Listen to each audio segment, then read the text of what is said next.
कि जो भी पुजारी की नियुक्ति हुई है वो नियुक्ति पत्र और मिनट्स में ला के किया गया है। वर्तमान समय में सिर्फ यहाँ के प्रधान पुजारी राधेश्याम पांडे जी हैं। तो नरसिंह भगवान का शिखर है वो 151 फीट जा रहा है। दूसरा जगन्नाथ जी का जो शिखर है वो 140 फीट जा रहा है। हर वर्ग इस बात को स्वीकार कर लिया है कि यहाँ मंदिर ही बनेगा और ये मंदिर इन्हीं के आने से ही संभव हुआ कि ये बन सकता था। सहयोग के साथ और त्राईमाम कर रहे हैं। क्या मानहानि का FIR और भी दर्ज कराएगा झूठ साँच पे, मानहानि का दावा भी करेगा।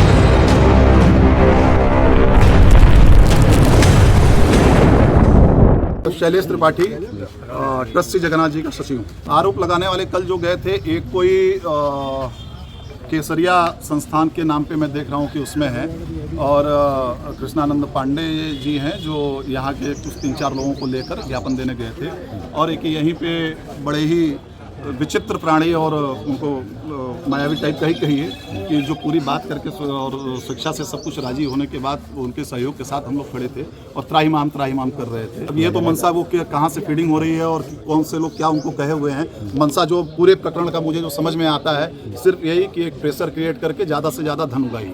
तो आप लोग की तरफ से भी कुछ लीगल कार्रवाई की जा रही है उनके? हमारी तरफ से ये है कि अब जो न्यास है वो मानहानि का FIR और भी दर्ज कराएगा झूठ साँच पे, और मानहानि का दावा भी करेगा। पूरी तरीके से कहा गया है कि माफिया ब्रजेश सिंह से धर्म बचाओ।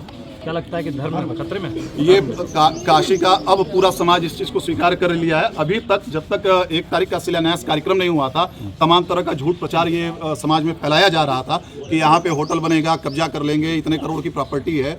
अब काशी का समाज भी, चाहे वो विद्वान समाज हो, चाहे हर वर्ग, इस बात को स्वीकार कर लिया है कि यहाँ मंदिर ही बनेगा और ये मंदिर इन्हीं के आने से ही संभव हुआ कि ये बन सकता था। यहाँ पर मंदिर प्रांगण में जो लोग थे अवैध रूप से करीब हमको लगता है 20-25 लोग थे, जिसमें से अधिकांश लोगों के अपने बाहर निजी मकान भी हैं। उस मकान में जो लोग रहने वाले बहुत लोग चले गए हैं, बहुत लोग अभी भी यहाँ पर हैं, किराए पे उठा के भी यहाँ पे उस चीज़ को एंजॉय कर रहे हैं कि चलो भाई एक लड़ाई लड़ लें, हमें भी धन प्राप्त हो जाए। किस माध्यम से हटाया जा रहा है? उनको पैसा दिया जा रहा है या फिर प्रशासन से हटवाया जा रहा है? क्या बोले? अब प्रशासन के उसमें हम पूरा जाके प्रशासन के सहयोग से ही खाली ये जो कॉरिडोर बन रहा है उसकी क्या देखिए बहुत क्लियर है कि इसमें बहुत सारे ऐसे लोग थे, नीडी लोग हैं जिनको आवश्यकता है, जो वाकई जरूरतमंद लोग हैं। न्यास उनके साथ पूर्णतः खड़ा है, उनके जीवन के, उनके भरण का, हर चीज़ का ख्याल करने वाला है न्यास। उनसे बातों में भी, उनसे भी जब बात हुई तो इस बात को कहा गया है, बहुत लोग इस विश्वास से गए भी हैं। तात्कालिक जो उनका सहयोग था वो सहयोग भी हम लोगों ने किया हुआ है, और बहुत लोग अब जा भी रहे हैं धीरे धीरे, और उनका भी सहयोग हो रहा है और वो जा रहे हैं। अब ये 2-4 लोग जो बचे हुए हैं, ये अपना इनकी अलग मानसिकता है, ये अलग मानसिकता से कि मंदिर के पुजारी हैं, जबरदस्ती निकाला जा रहा है। अब आप समझिए एक पुजारी यहाँ रहे, हमने पहले भी बताया अभी इसके पहले कि जो भी पुजारी की नियुक्ति हुई है वो नियुक्ति पत्र और मिनट्स में ला के किया गया है। वर्तमान समय में सिर्फ यहाँ के प्रधान पुजारी राधेश्याम पांडे जी हैं जो भगवान का भोग राग और पूजा पाठ पूरा देखते हैं। कोई यहाँ पुजारी नहीं है, और उसके बाद जितने लोग गए थे ना वो कभी सेवैत रहे और ना पुजारी रहे यहाँ पर। जैसे एक रत्नेश्वर चतुर्वेदी जी यहाँ पे कल एप्लीकेशन दिए हैं DM को, जैसे एक त्राईमाम करते हुए राधा रमण उपाध्याय जी गए हैं, जैसे ये राकेश उपाध्याय जी बगल में खड़े हैं, ये यहाँ पे कभी पुजारी नहीं रहे। अच्छा, त्रिपाठी जी आप पूछिए, ना सेवैत रहे। ये यहाँ पे आके बसे हुए लोग थे जिनको किसी न किसी का कुछ धन लेके रख दिया गया। अब आपको हम बताए, जैसे हम लोग की बात, हम पूरी बात हम आपको समझ गए।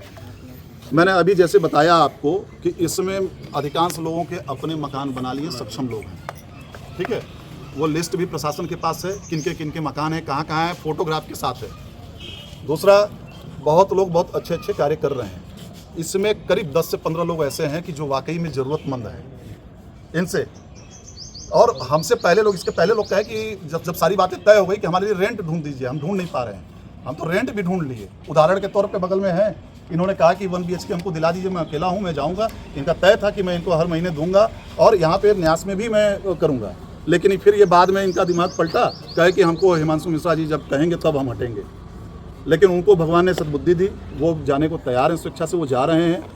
और यहाँ उदयकांत जी का भी एक विषय था, उनका भी विषय सॉल्व कर गया, वो भी जा रहे हैं। अब भगवान सबको सद्बुद्धि दे कि इस निर्माण कार्य में सब सहयोग का नाम ढूंढने की वजह से बस ये उनके एक ऐसा नाम आ गया है, उस नाम का लोग समझ रहे हैं कि थोड़ा सा करके बोल के हम कुछ भी प्राप्त कर लेंगे और कैश कर लेंगे, यही मानसिकता। सीधे उनके ऊपर आरोप ये लोग लगा रहे हैं, तो वो क्यों नहीं सामने? सारे झूठे आरोप हैं, कई बार सामने आए, ब्रजेश जी के सामने कई बार। उनके आने का क्या हुआ कि एक बार वो आए, सबसे आग्रह करने, हाथ जोड़ के सबसे निवेदन किया यहाँ पर कि भैया अब ये बनने जा रहा है, आप लोग का सहयोग चाहिए, खाली करिए। हाथ जोड़ के निवेदन किया अध्यक्ष ने हमारे। अब अगले दिन कुछ मीडिया और यूट्यूबर और फ्रीलांसर को बुला के कि यहाँ AK-47 से मारने की धमकी दिए हैं, ये खाली कर रहे हैं, इस तरह की बातें दुष्प्रचार और ये सब किया गया।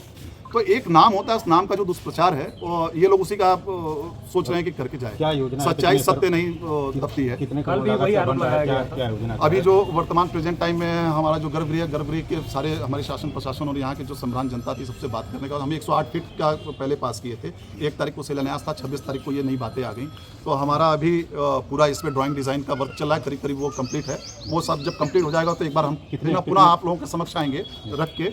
वो आप समझिए कि जो नरसिंह भगवान का शिखर है वो 151 फीट जा रहा है। दूसरा जगन्नाथ जी का जो शिखर है वो 140 फीट जा रहा है।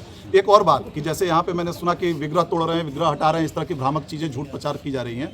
आपको बता दें किसी विग्रह को नहीं तोड़ा जा रहा है, सारे विग्रह अपने स्थान पर हैं। शास्त्रीय अनुपति कौन? जो प्रोफेसर रामचंद्र पांडे गुरु जी हैं और भगवत शरण शुक्ल जी, बड़े धर्मशास्त्री, बड़े जिज्ञासा। काशी में वो ऐसा बड़ा विद्वान नहीं मिलेगा आपको, राष्ट्रवंश से जाता है लेने के लिए। उनकी पूरी उनके दिशा में, उनके निर्देशन में, उनके आज्ञा अनुसार शास्त्र के एक इसका यहाँ का एक इंच जो शास्त्र अनुमति प्रदान करता है वो कार्य हो रहा है। अब वो हम करने जा रहे हैं और बहुत ही भव्य ये मंदिर बनने जा रहा है। कितनी लागत कितनी आ रही है? लागत अभी वर्तमान प्रेजेंट टाइम में जो पहली लागत हमारा ये है कि हम 30 करोड़ का पूरा फंड इकट्ठा करके मंदिर निर्माण शुरू करें और आगे की ये 2-3 फेज में आएगा। जैसे जैसे कॉस्टिंग हमारी आती जाएगी हम आपको बताएंगे। एरिया करीब 1 लाख स्क्वायर फीट से ज़्यादा है पूरा ये प्रांगण क्षेत्र। और यहाँ पे मंदिर ही नहीं, मंदिर के साथ बहुत सारे सामाजिक कार्य भी यहाँ पर होंगे और पूर्णतः समाज के लिए है। ठीक है।